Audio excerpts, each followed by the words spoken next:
Pernyataan yang talk show itu antara Refli Harun dengan Sugi Nur itu disampaikan di dua akun YouTube. Pertama adalah akun YouTube-nya milik Refli Harun. Nah, kemudian yang kedua adalah akun YouTube-nya Munjiat Channel, itu miliknya Sugi Nur. Nah, artinya si penyebar ini Sugi Nur terbukti dia sebagai pemilik akun Munjiat, dia bisa dikenakan dengan pasal 28 ayat 2 gitu tentang ujaran kebencian. Begitu juga dengan Refli Harun, itu juga bisa terjerat juga dengan pasal 28 ayat 2 karena dia mensiarkan konten yang kemudian bernada ujaran kebencian. Yang dilarang undang-undang ITE itu adalah yang menyebarkannya, Mbak.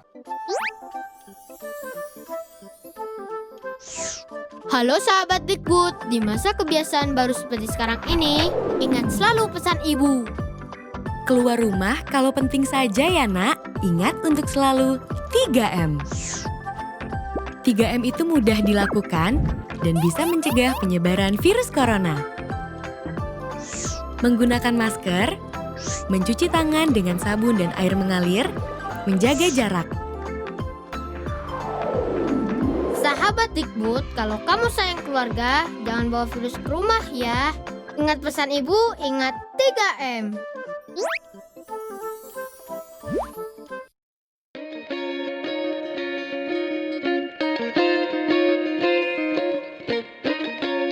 Halo Tagarians, para penonton setia Tagar TV dan juga pembaca setia Tagar ID, ketemu lagi sama saya, Kori Olivia. Hari ini kita akan membahas tentang topik yang lagi hangat, yaitu Sugi Nur Raharja atau Gus Nur yang dilaporkan Ketua Pengurus Nahdlatul Ulama Cabang Cirebon Aziz Hakim ke Barreskrim Polri pada tanggal 21 Oktober 2020. Gus Nur sudah ditetapkan sebagai tersangka ujaran kebencian dan penghinaan oleh Barreskrim Polri dan ditangkap di kediamannya di Malang pada Sabtu 24 Oktober 2020. Ujaran itu diketahui diunggah di akun YouTube channel milik Refli Harun.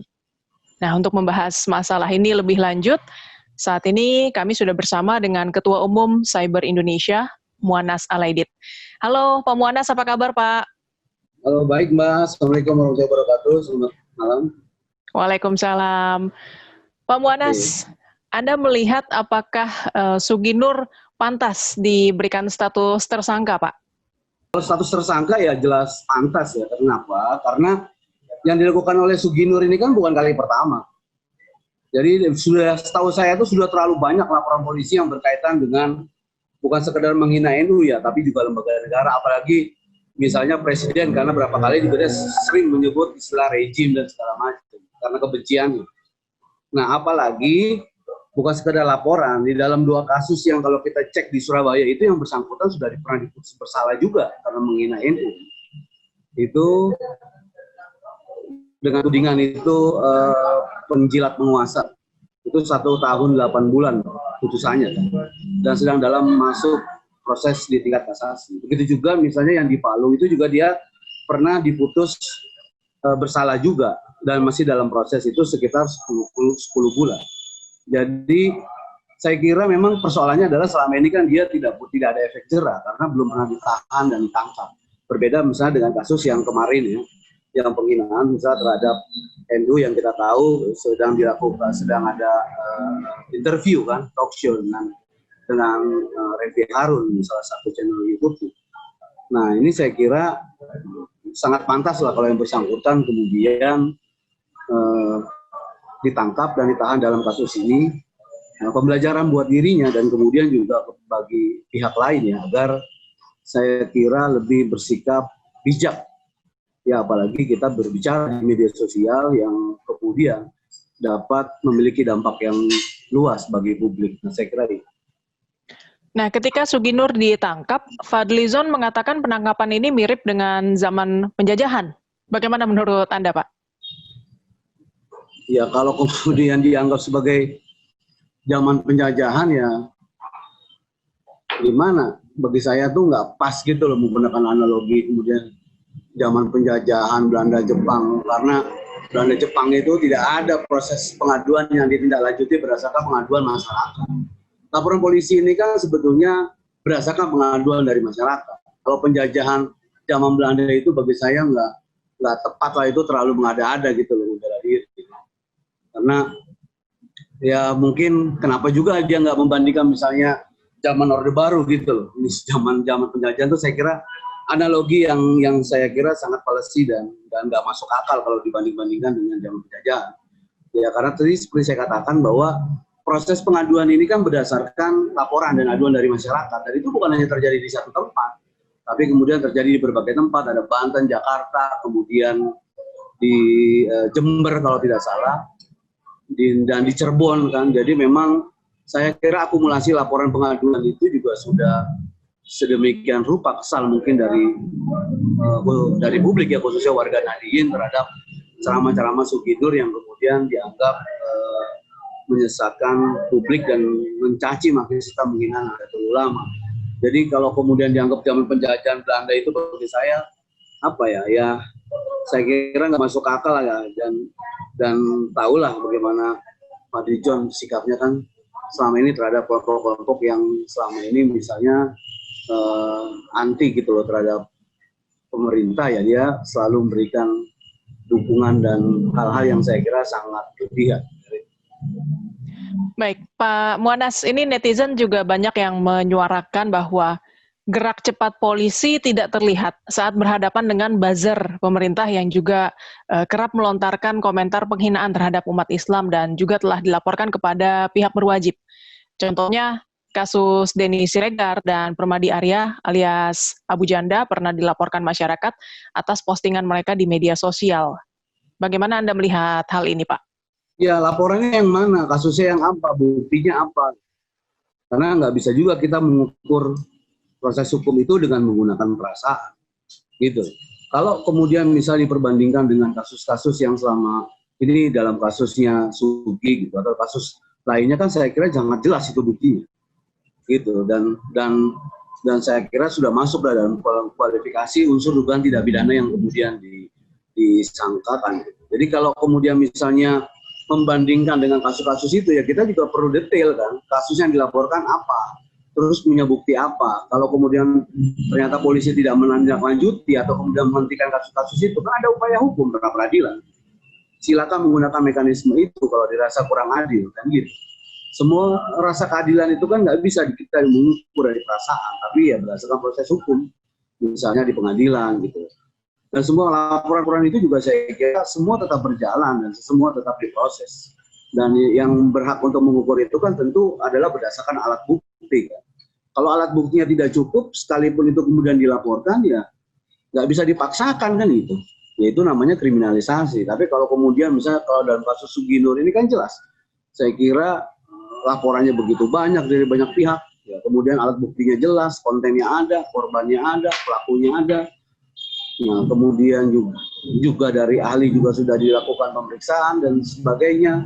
Nah, kalau kemudian misalnya yang bersangkutan keberatan terhadap penetapan tersangka dan penahanan, ya masih ada upaya hukum kan, silakan untuk mengajukan pra peradilan. Begitu juga sebaliknya, kalau kasus itu kemudian misalnya dihentikan, dirasa tidak berjalan atau sebagainya, kan bisa menggunakan mekanisme hukum dengan mengadukan kepada pihak yang berwenang gitu loh, atau menggugat pra peradilan.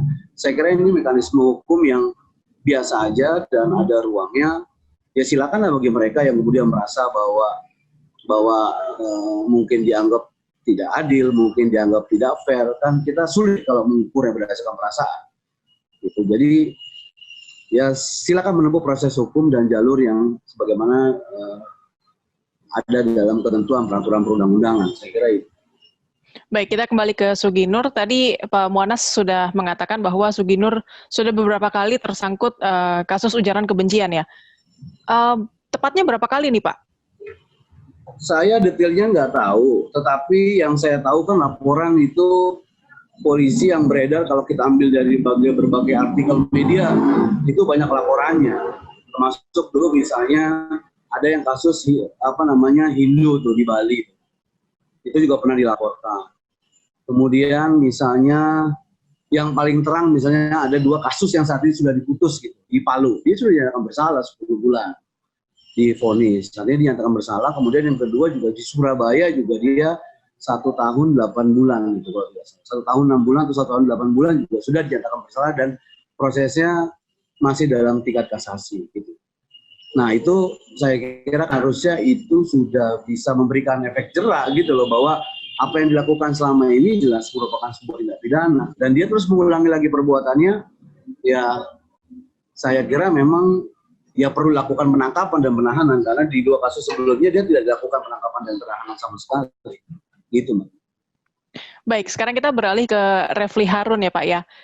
Di sejumlah berita saya yang baca, Pak Muanas sempat mengatakan bahwa Refli Harun yang merupakan pemilik akun channel YouTube yang menampilkan ujaran kebencian Sugi Nur ini harus diseret juga ke ranah hukum. Benar ya Pak ya? Iya. Kenapa? Ya, kalau kita melihat kan sebetulnya apabila misalnya Sugi Nur ditangkap atau diproses kemarin karena pernyataan yang soal penghinaan terhadap NU yang dia menyebut di dalam konten itu bahwa NU katanya supirnya mabuk, kondekturnya teler, dan kernetnya itu ugal-ugalan, dan isi busnya PKI, liberal, dan sekuler, kira-kira kurang lebih begitulah yang disampaikan oleh dia. Itu kan jelas merupakan caci makian, penghinaan, dan fitnah terhadap NU. Nah, kontennya itu apa yang disampaikan, itu terindikasi sebagai dugaan tindak pidana menyebarkan berita bohong.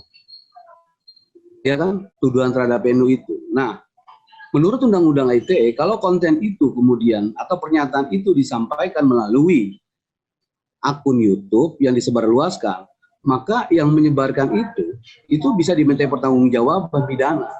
Dengan apa? Pasal 28 ayat 2 Undang-Undang ITE. Jadi saya cek, yang pernyataan yang talk show itu antara Refli Harun dengan Sugi Nur itu disampaikan di 2 akun YouTube.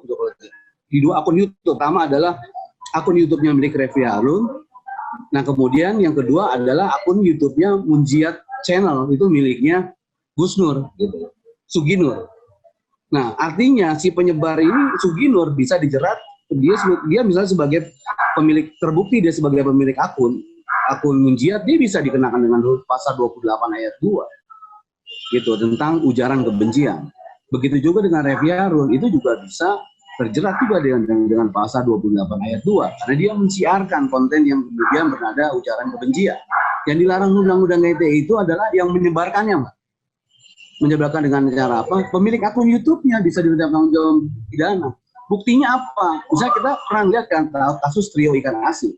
Bagaimana misalnya Pablo Benua dan Rey Utami sebagai pemilik akun mewawancara Gali. Ya kan? Gali menyampaikan satu konten penodaan yang kemudian diduga bermuatan tidak pidana. Dia diproses, pemilik akunnya pun ditangkap yang menyebarkan.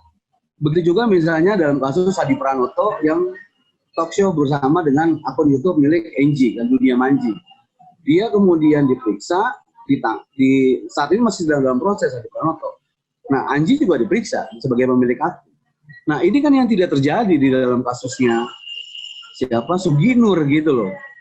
Sugi Nur kemudian ditangkap, tapi kemudian menyebarkan akunnya, itu sama sekali tidak dilakukan proses hukum, tindakan hukum, saksi atau seperti apa, itu yang belum kita lihat. Bahkan saya kira kalaupun kemudian yang bersangkutan ditetapkan sebagai tersangka pun itu sangat beralasan, karena Undang-Undang ITE kita di pasal 282 itu memuat tentang larangan kepada pihak manapun untuk melakukan penyebaran. Nah, itu loh yang saya maksud, bahwa dia pantas untuk diminta pertanggungjawaban secara pidana. Itu, Mbak. Baik, ini sebagai praktisi hukum, Pak Muanas, sebenarnya bagaimana pendapat Anda terhadap Undang-Undang ITE? Karena sejak awal muncul sampai sekarang banyak yang menyebut bahwa ini adalah pasal karet. Bahkan Ketua DPP Partai Keadilan Sejahtera, Mardhani Alisera juga menyatakan sedih karena pasal karet Undang-Undang ITE pasal 27 dan 28 kembali dipakai. Bagaimana nih? Ya, kalau itu kan pendapat, ya kita hormati aja. Tetapi jangan salah bahwa yang namanya Undang-Undang ITE pada saat ini adalah satu-satunya yang mampu untuk meredam upaya penyebaran berita bohong atau kebencian di media sosial kita. Itu kan satu-satunya dasar hukum yang bisa kita pakai. Bayangkan kalau Undang-Undang ITE kemudian tidak ada. Bagaimana orang kemudian menyebarkan hoaks sedemikian rupa bebas, bagaimana orang kemudian hak untuk mencaci maki, menghina. Bayangkan, Mbak, kalau dunia media sosial kita dibangun dengan cara-cara seperti itu tanpa aturan, peradaban kita akan hancur. Gitu. Kalau kemudian tidak ada undang-undang ITE, terus apa jaminan mereka bahwa orang akan menggunakan media sosial dengan bijak? Apalagi dampak yang kemudian ditimbulkan itu sangat luar biasa. Kenapa undang-undang ITE itu kemudian misalnya memberikan satu punishment yang jauh atau ancaman hukuman yang jauh lebih berat dibandingkan undang-undang biasa. Misalnya pasal 27 itu pencemaran nama baik. KP biasa itu 310 paling ancamannya sekitar di bawah setahun. Tapi kalau undang-undang ITE dia bisa jadi 4 tahun. Karena dampak yang ditimbulkan itu sangat luas gitu. Dalam hitungan menit, dia bisa ribuan orang bisa tahu. Ribuan jutaan orang kemudian bisa paham itu. Kalau orang kemudian menyebarkan bohong, bisa juga kemudian bisa menjadi akumulasi terjadinya hasutan dan kemudian terjadi gerakan di lapangan dan itu akan mengganggu stabilitas. Dan itu sangat luar biasa. Jadi nggak bisa juga kita melakukan memfitnah orang, menghina, mencaci maki, kita berlindung di balik kebebasan berpendapat. Itu juga nggak betul. Kebebasan berpendapat itu dibenarkan oleh undang-undang, tapi tidak harus melanggar hukum. Dan konstitusi juga sudah menjamin bahwa setiap orang dalam menjalankan kebebasan itu bukan berarti sebebas-bebasnya, dia harus tunduk terhadap pembatasan yang kemudian ditetapkan oleh undang-undang. Ya, yaitu di pasal 28J dan undang-undang itu termasuk undang-undang ITE. Jadi pasal itu pun sebetulnya sudah diuji berkali-kali undang-undang ITE di Mahkamah Konstitusi, tapi Mahkamah Konstitusi tidak pernah mengatakan atau kemudian mengabulkan bahwa undang-undang ITE harus dihapuskan pasal-pasal yang kemudian diuji itu dan sebagainya. Ya artinya apa? Sudah sesuai dengan konstitusi, sudah sesuai dengan kebebasan berpendapat, menjamin soal masalah demokrasi bahwa setiap orang tunduk terhadap pembatasan dan kebebasan dan sebagainya gitu loh. Jangan kemudian karena kita ada kepentingan kelompok, karena ini satu suara dengan kelompok, yang kemudian kita menyerang. Misalnya dianggap bahwa undang-undang atau regulasi yang ada itu tidak sesuai, tidak cocok. Seperti itu, mengatakan bahwa kita tidak ada demokrasi, mengancam kebebasan berpendapat. Ya siapapun tahu lah yang namanya kebebasan berpendapat, tentu tidak harus dengan mencaci maki orang, memfitnah orang, menyebarkan hoax, menyebarkan kabar bohong dan sebagainya. Nah, saya kira poinnya itu.